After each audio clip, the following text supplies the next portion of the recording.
জন্মের সাথেই মানুষের মৃত্যু নির্ধারিত।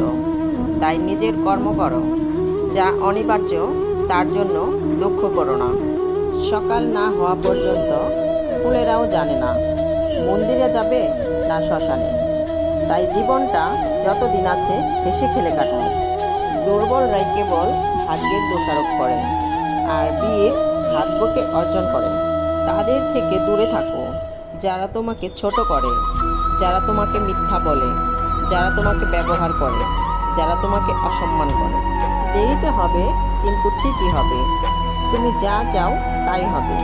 মনে রেখো, তোমার সময়টা খারাপ, তোমার জীবনটা নয়। শুধু অপেক্ষা করো, সব হবে।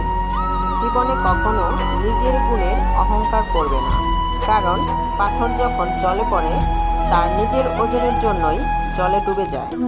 পৃথিবীর সবচেয়ে বড় পাপ হলো নিজেকে দুর্বল মনে করা। সন্তানদের ভবিষ্যৎ নির্মাণ করার বদলে তার চরিত্র নির্মাণ করাই শ্রেয়।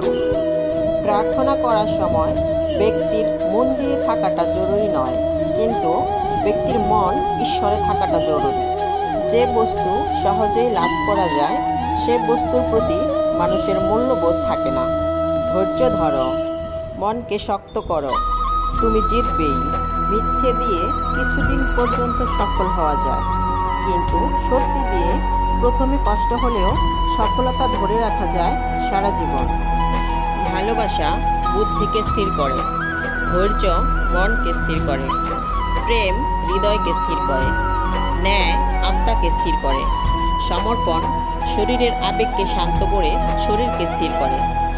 মন, বুদ্ধি, হৃদয়, শরীর, আত্মা, এই পাঁচটি ধর্মের আধার যখন শান্ত ও স্থির হয়ে যায় তখন মানুষ করুণাময় ভরে ওঠে, আর তখন তাকে ধর্ম বলে।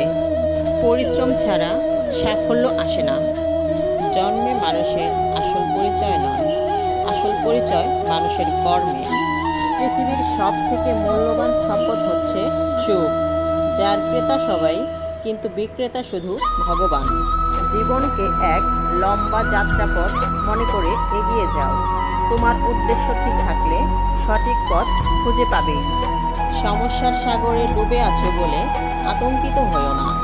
সৃষ্টিকর্তার উপর আস্থা রাখো, হয় তিনি তোমায় টেনে তুলবেন, নতুবা তোমায় সাঁতার শেখাবেন। পুরনো রীতি রেওয়াজ কখনোই মানুষকে সঠিক পথে চালনা করে না। যুগের সাথে সাথে যে মানুষ নিজেকে পরিবর্তন করতে পারে না তার বিনাশ নিশ্চিত। সত্যি কথা বলতে গিয়ে যদি আপন মানুষ পর হয়ে যায়, তবুও তুমি সত্যি কথা বলো, কারণ কারো কাছে পর হলেও সৃষ্টিকর্তার কাছে তুমি প্রিয়। একদিন রাধা শ্রীকৃষ্ণকে জিজ্ঞাসা করলেন, রাগ কি? শ্রীকৃষ্ণ বললেন, অন্যের ভুলের শাস্তি নিজেকে দেওয়া। খারাপ সময় মানুষকে জীবনের সেই সব সত্যের সম্মুখীন করায় যেগুলো সে তার ভালো সময়ে কখনো খেয়ালই করেনি। সময় বড় মূল্যবান জিনিস। যে সময়ের সঠিক ব্যবহার করে তাকে পরাস্ত করবে এমন কোনো শক্তি পৃথিবীতে নেই। জীবনের 6টি নীতি কথা। 1. প্রার্থনা করার আগে বিশ্বাস করো। 2. কথা বলার আগে শোনো। 3. খরচ করার আগে উপার্জন করো। 4. কিছু লেখার আগে চিন্তা করো। 5. হাল ছাড়ার আগে চেষ্টা করো। 6. মরার আগে বাঁচতে শেখো।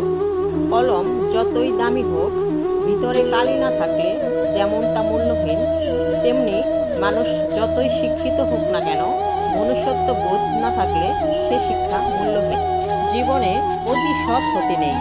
মনে রেখো, জঙ্গলে সোজা গাছটাকেই কিন্তু সবার প্রথমে কাটা হয়। ঠিক তেমনি অতি সৎ ব্যক্তিরাই সবার আগে বিপদে পড়ে। সম্পর্কে থাকলেও অনেকেই আপন হতে পারে না, কারণ আপন ভাবা ও কাউকে আপন করে নেওয়ার জন্য সুন্দর মানসিকতা ও সুন্দর মনের প্রয়োজন, সেটা সবার মধ্যে থাকে না। যে ব্যক্তি অন্যের মুখে হাসি ও অন্যের জীবনে খুশি নিয়ে আসার ক্ষমতা রাখে, ঈশ্বরও তার জীবনে কখনো সুখ শান্তি কম হতে দেন না। কোনো কাজ করার পূর্বে আমাকে স্মরণ করো না, প্রথমে চেষ্টা করো। যদি ব্যর্থ হও তখন স্মরণ করো, আমি পথ দেখাবো। মানুষ যখন তার জীবনের সবচেয়ে প্রিয় জিনিসটি হারিয়ে ফেলে তখন সমগ্র পৃথিবীটাই তার কাছে তুচ্ছ মনে হয়। যে পথ সত্যের, মানবিকতার, ভালোবাসার, সেই পথেই ঈশ্বর পাশে থাকেন। অসৎ পথ অন্ধকারের, অন্ধকার পথে নিজের ছায়াও পাশে থাকে না। সফল হও তাদের জন্য যারা তোমাকে অসফল দেখতে চেয়েছিল। কোনো জিনিসই অতিরিক্ত হওয়া ভালো নয়, দুটি জিনিস ছাড়া: এক, জ্ঞান; দুই, ভদ্রতা।